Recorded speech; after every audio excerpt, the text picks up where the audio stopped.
I'm Dee Leach, and this is my informative speech for my Communications 101 class at Ivy Tech Community College. Have you ever had a sudden surge of overwhelming fear or panic that comes over you for no apparent reason? You may have been the victim of a panic attack. 1 out of 75 people worldwide will experience a panic attack within their lives, and 2.4 million people in the U.S. have some form of an anxiety disorder, according to the National Institute of Mental Health.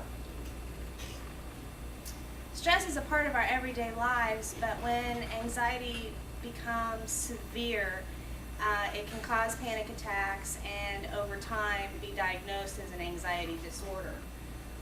The good news is that there are ways of lessening the effects of these attacks and lessening the effects on the person's everyday life.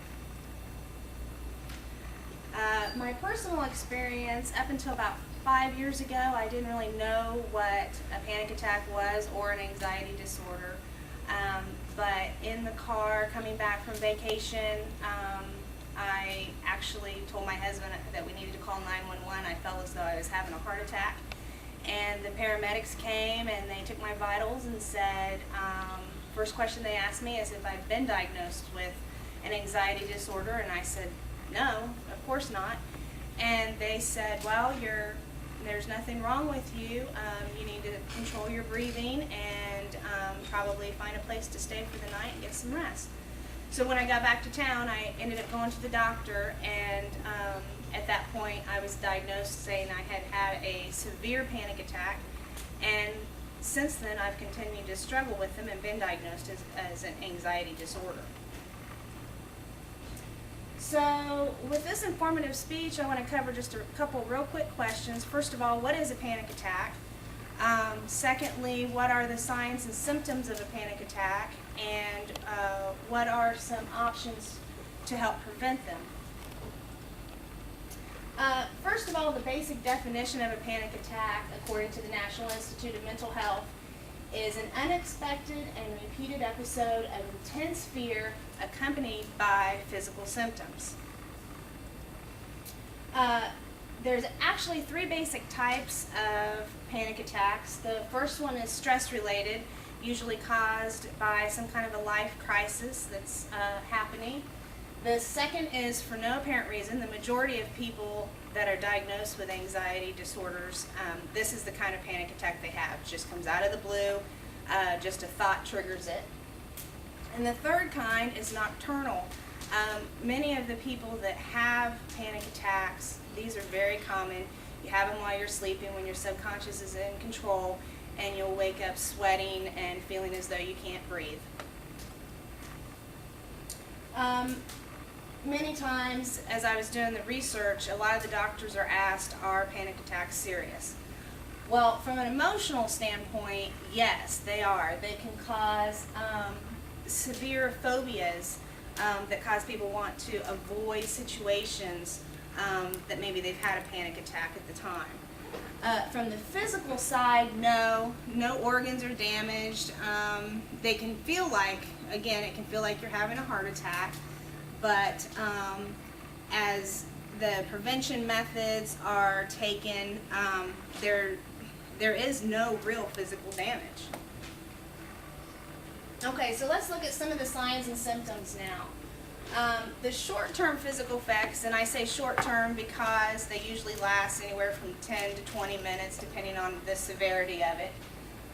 Racing or pounding heartbeat, hot flashes or chills are really common, chest pains, mostly the sense of terror, just of the unknown. If something happens, they call it the what if syndrome. What if this is going to happen, or what if that's going to happen? Long-term mental effects, again, some of them can be very, very serious. The most extreme would be the fear of leaving home, the fear of going out and being in society altogether. That, as well as the suicidal thoughts. So now let's look at some of the preventions. There's quite a few things on, if you do research on this, medication is usually the first thing the doctors want to do. They're called SSRIs, and the most common are listed there: Zoloft, Paxil, Klonopin, and Xanax, which is just a minor instance to instance as you need it. And I thought this was a really interesting fact. According to the Journal of Clinical Psychiatry, 1/3 of the country's $148 billion total health bill goes for anxiety-related healthcare bills. So we covered medications. The second part of prevention would be psychotherapy.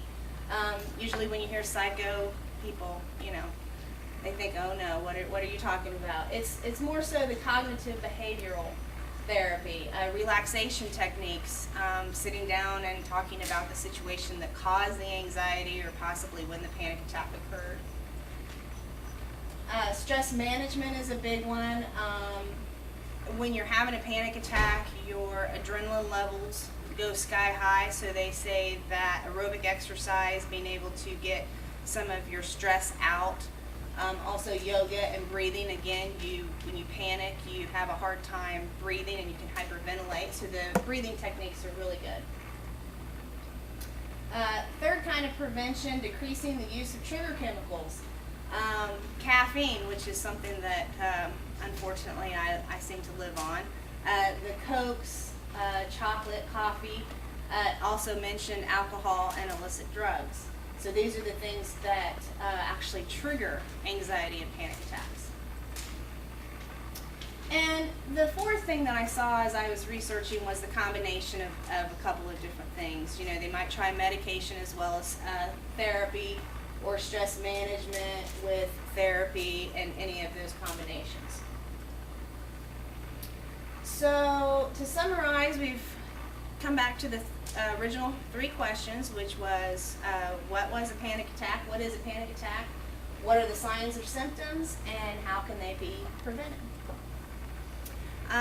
I hope that this information has been beneficial to you. If you've had questions, if someone you know or you yourself have experienced a panic attack or been diagnosed with an anxiety disorder, I hope that perhaps I've answered a few of your questions. Thank you.